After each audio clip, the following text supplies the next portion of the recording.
We have said, and we continue to say, that the vote tax is unearned welfare that rewards laziness.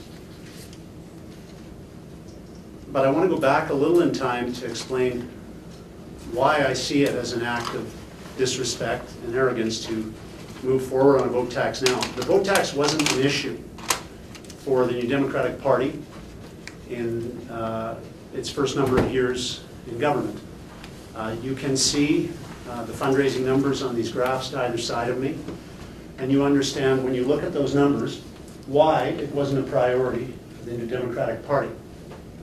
It wasn't a priority because they were winning at the fundraising game. They were raising more funds, and good for them. They were earning their money by asking for it and getting donations.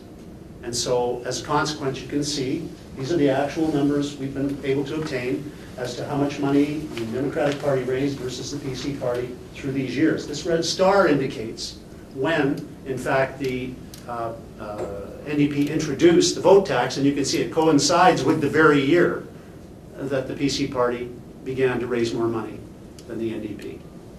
Now,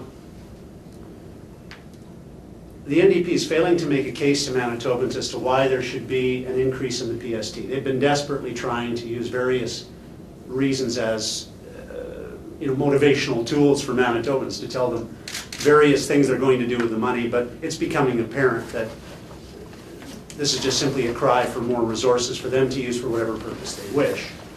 Slush fund, some say, but in fact there's no stipulated plan for infrastructure development, no stipulated plan for flood reparations, and they've actually announced previously funded projects to try to convince Manitobans that they should pay higher tax. Just as they're failing to make a case on why the PST should be jacked up, and just as they're being disrespectful to Manitobans and to Manitobans' intelligence by saying they'll rip up the Taxpayer Protection Act, they're doing the same thing with the vote tax. They refused to accept the vote tax back a few years ago when the PC Party refused to accept it. And at that time, they must have been guided by some principle. I don't know where that principle's gone. I don't know why they would accept it now.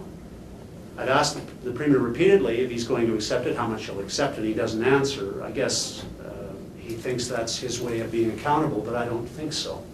I think it's important that Manitobans know if the New Democratic Party is taking this $1 million subsidy without earning it, especially at a time when they're going to Manitobans, each and every Manitoba household, and saying, over the last year and a half, that you should cough up another $1,600.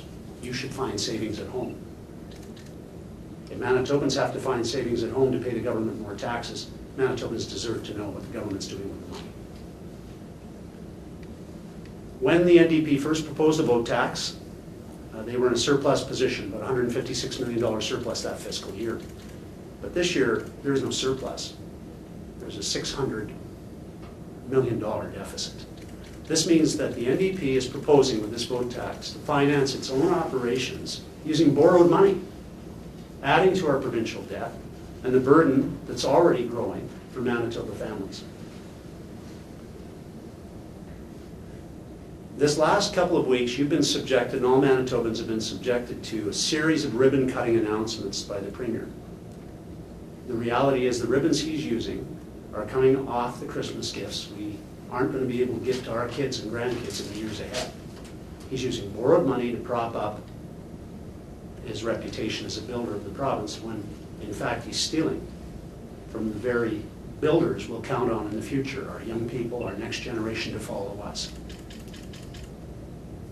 In respect of the vote tax, we have returned the money to the people of Manitoba.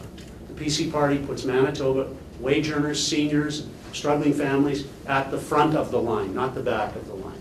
What the NDP is doing with this vote tax is it's saying it needs to handicap its competitors, and it has to do that by putting itself at the front of the line at the expense of Manitoba taxpayers.